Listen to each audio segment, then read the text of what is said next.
Welcome to the Entrepreneurs Helping Entrepreneurs podcast, brought to you by Cambridge Entrepreneur Academy. On today's episode, John and Myke discuss what do entrepreneurs do. So, Myke, another topic that people have asked us to talk about, which I kind of liking this thing. It's kind of interesting. What do entrepreneurs do? Right. What do they do? So, I've thought a little bit about what I did as an entrepreneur when I started the Teddy Bear Company and what I did when I had the company running. So, I'm going to talk a little bit more about when you've got a company running, what do entrepreneurs do? All right? So, when you're running a company, in my case, I had 600 employees. I had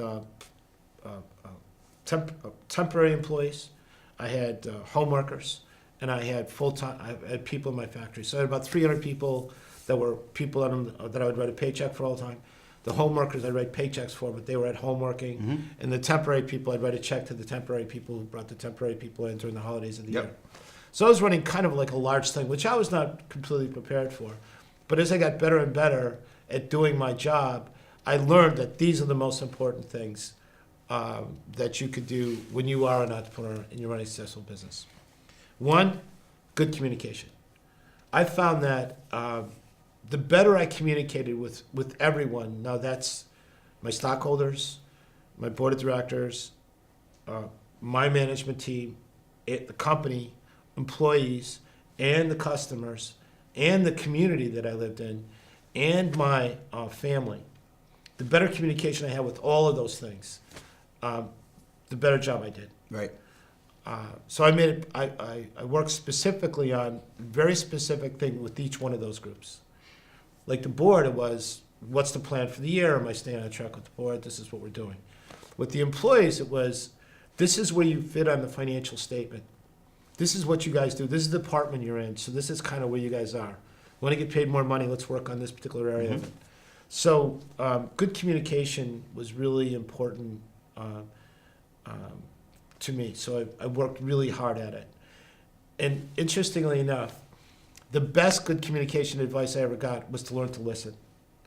So when some people would come into my office, they would. I always thought I had to solve their problems, and pretty much after about a year of talking too much, pretty much people started saying, we don't want to hear what you have to say. We just want you to hear what I have to say. Well, see, that and that's what you said was interesting, too, because we always talk about how entrepreneurs solve problems. And that's in our nature to want to fix things. But I agree with you with the communication part, because that almost leads into having a really good work-life balance. Because if you communicate with all aspects of your life, and you let people know what's going on, then it's easier for you to move from, John the businessman to John the family man to John the Little League coach to John the community advocate, because everyone knows what to expect from you, and you're just letting everyone know what you're doing. But if you if you're bad at communicating stuff, now people are gonna start saying, oh, he never shows up, he doesn't do what he said, he doesn't da da da da da. But when you're communicating with them and letting them know what's going on, and everyone understands, and they could. It's more flexible. Well, also, what I mean by good communication is like if my kids talked to me, which they did, and I listened, I would know what they were up to. Right. If a worker talked to me, somebody that worked with me, I really didn't need to hear myself talk. Right. And so the good communication part, I would say, mostly what an entrepreneur does is they're good listeners. You hear that on Shark Tank all the time, and like people that they did listen to the thing first. And they completely take it in. Well, it's funny because even when we launched the academy, that's one of the things you were adamant that I learned to be. You go, Myke, you learn to be a better listener. And I go, but I think I'm a good listener. And then just when I said that, I go, wait a minute. If someone's telling you to become a better listener and you're responding that you're a good listener, right then you're not listening, right? So and this was kind of like one of the first lessons that you taught me, and I even applied it to my marriage, and I go, well, you know what? My wife says I don't listen as much, and John says I need to become a better listener. So I could have fed my ego and go, they don't know what they're talking about, or I could listen to that as feedback and go, hey, that's something that you need to improve in. And it's funny how that works, because once you become a better communicator and a better listener, and like you said, like you now you understand what people want or need from you, and you're able to give them that back, and to you seem to them more efficient. You become more efficient for yourself, and things just kind of move much more smoothly because you're just giving everybody what they want. Right. You know, a key place where I needed to listen really well at the Teddy Bear Company was when my chief financial officer would come in and we'd go over the financials together. Here's somebody I'm paying a lot of money to, and if I'm not listening to them, Right. then I'm being a nut, Right. you know? And boy, I listened. you Right. know, and learned a lot also. And when the more you listen, the better, the more you learn. Also, I think entrepreneurs, they have vision. Mm-hmm. And again, I watched this story about Atari the other day on TV about how these people made these games a long time ago. The gamers a long time ago had vision with their games. So they were entrepreneurs. They were building really like movies in a sense. The guy that ran the company had a vision. Everyone in the place were in the same world and vision. So entrepreneurs really need some kind of a vision. They might be happy with the kind of vision going along in this kind of thing, like I'm going to pass my business over to my kids or something like that. But in some case, some kind of vision that a lot of times it has a lot to do with improving what's going on. Yeah, it's almost like entrepreneurs live in the future. Like Yeah, they do. I think of us with the academy, and right now we're online and we're in high schools and colleges, and we do some stuff with businesses. But I always think back to that data that we get, and we see all the different countries that want us, and I don't see us as just one spot. I see us with a presence in Africa. I see us with a presence in the UK and Australia, and having physical buildings there, and already know how that's going to work. So all the decisions that I make now as a chief marketing officer, also based on those future decisions, right? Right. So I use that vision to help me today. So like now, it's almost like I'm working backwards. It's like because I live in the future, I know what to do today to get to what needs to happen tomorrow. That's perfect. I love that. Again, living in the future. That's good. We got to use that more. Yeah. I know, that's good. One of the characteristics about entrepreneurs is that they're persistent, and by persistent, that's what you do as an entrepreneur. You're persistent. It's true. Persistent means to me that you, no matter how good or bad things are going on, you're kind of staying on a persistent, you're not going crazy, you're not doing something throwing off, you're not doing it, you're staying persistent. People like persistence. Mm-hmm. It's a leadership quality. If you're persistent, it's a great leadership quality, and entrepreneurs are leaders. Yeah, and especially when things go wrong. It's one of the things you told me a couple of years ago. You said, Myke, you don't do over $100 million in revenue without getting a few enemies. And that hit me because I was like, yeah, no matter how well you run your business, all the things that you do, there's always going to be someone, and normally someone that you say no to, that become people that can slow you down.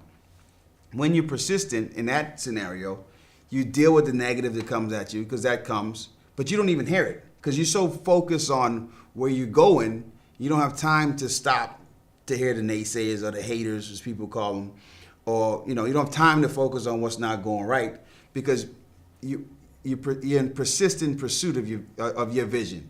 So you kind of keep moving forward no matter what comes at you. Like, I like to say, to the entrepreneurs in the academy, I'll know if you're gonna be a successful entrepreneur after you get punched in the gut, from an entrepreneurial punch in the gut. Because if one blow is enough to get you to stop, that means you're not persistent. That means you're not an entrepreneur. Right. So we look at. I think of Princess. Princess, she lost her brother and her sister-in-law in a car accident while she was building her business. And if you didn't know that, you wouldn't know. I know it. She did not miss a beat. She grieved. She did, that whole thing. But she kept moving. Mm-hmm. Like, sometimes in entrepreneurship, the non-entrepreneurial stuff, the life stuff, is what stop entrepreneurs. But when you're persistent, you keep going no matter what. Right. An interesting thing. When I advertised on the radio with Teddy Bear, I would get a lot of letters. Not a lot. I get a few letters from the religious Christians because I was advertising on Howard Stern. And my response was, I would sell my bears to prisoners if they were, they're buying them for their loved ones. Right. Why? I mean, they're teddy bears. I mean, Howard Stern's audience, they're not evil people. They're Right. people buying bears for their loved ones. So Right. I didn't distinguish between. I was persistent that the market. If you're interested in buying my product, I don't care wherever you come from. You're buying it for love for somebody Right. else. That's my Well, persistence. and that's funny you said that, because when you look at one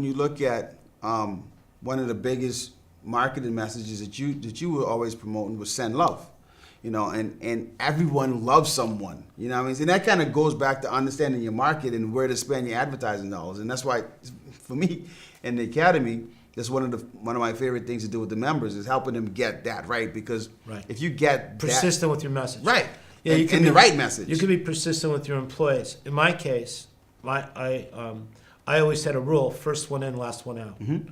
And so all the employees knew that. So if they pass by the first month or two when they're in, you have to do a lot to get out. right. And basically lie or cheat. Pretty much those are the two biggest reasons.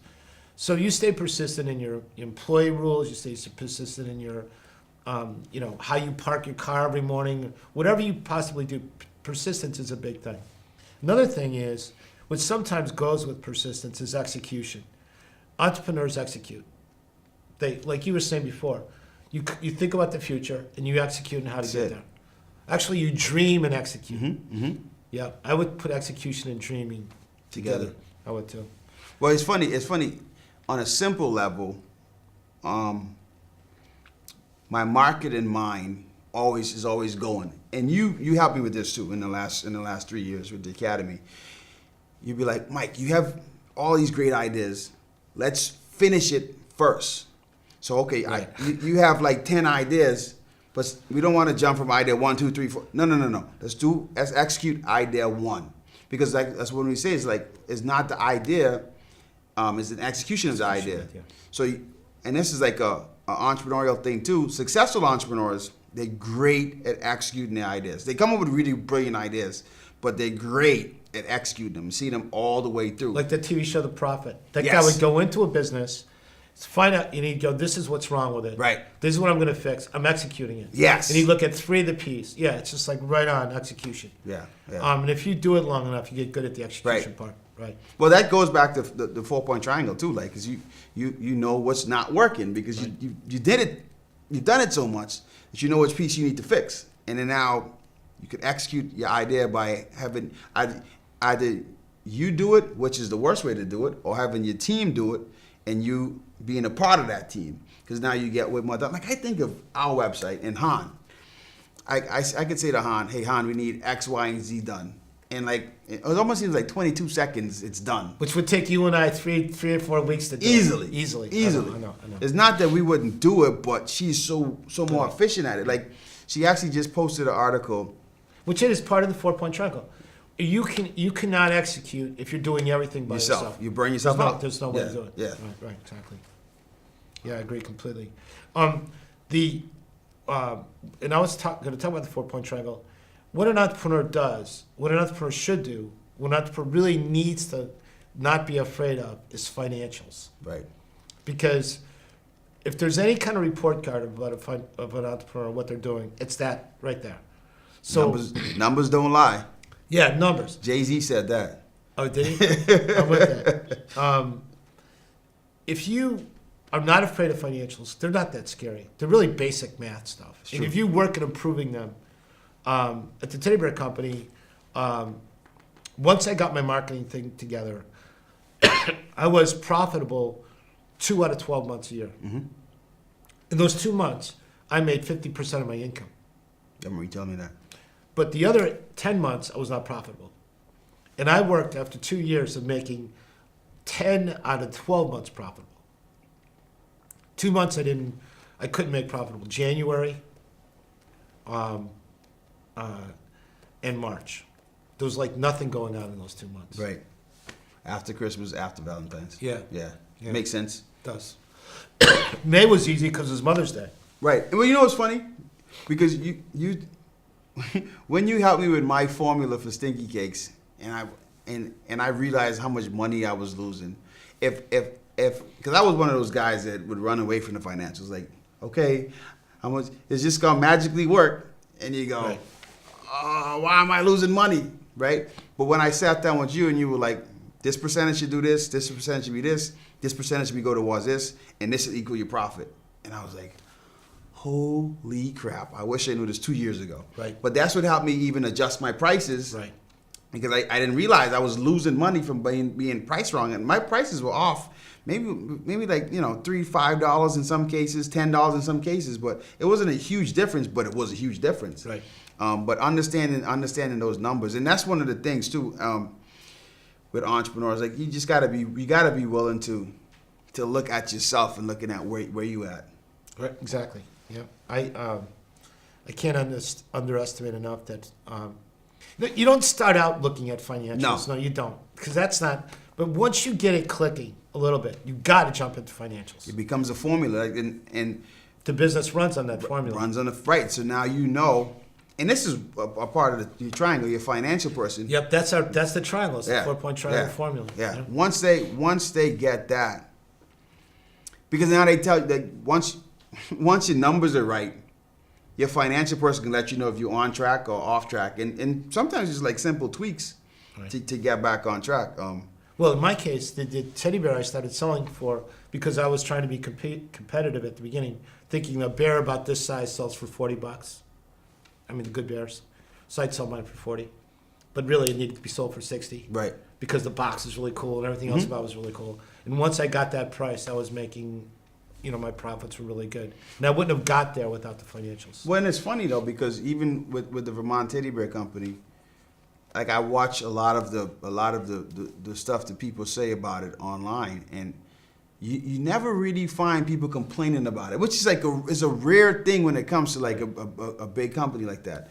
People talk about the factory tour and how cool it is. They talk about the stories that happened when the person got the beer, and like it becomes like this perpetual marketing cycle just for the company based on your vision, which I think is amazing. I just want to hand back to being trustworthy as a business owner, as an entrepreneur too. Like once you're trustworthy, which is to me one of the big 5, people. And when people know they could trust you, and they could, and even if it's just something as simple as, okay, I ordered a stinky cake on Monday, and I know it's gonna be there on Friday for the baby shower on Saturday. Like even if they could trust you to do what you say you're gonna do, it opens the floodgates to you. So like as an entrepreneur, you always want to be a trustworthy person, because sometimes in sales people feel salespeople are scamming them, but if you on the flip side of that, if right. you're trustworthy, people will always be willing to do more business with you and refer more business for you. So that's one of the biggest things too as an entrepreneur. And you have to work at that. Right. You really have to work at it. Like Kevin on Shark Tank, I think he's totally trustworthy, because if he's going to do something, if he says I'm into this for this amount, he's not changing it. Right. This is it. Take his deal or not. That's it. And move on. And that's the simple thing about being trustworthy is just do what you say you're gonna do. Right. That's it. Right. Right. Exactly. Well, those are some things an entrepreneur does. It does a lot more stuff. Yeah. I had a lot of fun. Yeah, this was great. Not only doing the podcast, but as an entrepreneur, I'll tell you, what I did was I had fun. Yeah, I had the coolest office. I had the coolest stuff in my office. There's nothing. Flew first class. Nothing better. Stayed in good hotel rooms. And you really get treated like a rock star. Like a rock star. It's amazing. It's an amazing feeling. Right. I could have whatever parking place I wanted, but I didn't take that. But yeah, it's a lot of fun. Yeah. So that's pretty much. Yeah. So thanks again for being with us on the Entrepreneurs Helping Entrepreneurs podcast. Once again, if you want to become a Cambridge Entrepreneur Academy member and work directly with John and I, the website is www.cambridgeentrepreneurs.academy.com. You can join our group at www.entrepreneurshelpingentrepreneurs.com. And if you want to learn more about the 4-point triangle, just go to www.4pointtriangle.com. But all this stuff's in the show notes, so you don't have to remember any of that. Just click on the stuff in the show notes. Thanks, Mike. Thank you. That was fun. Yeah. Time to drop the mic. Thanks for tuning in. If you like what you heard on this podcast, go to CambridgeEntrepreneurAcademy.com.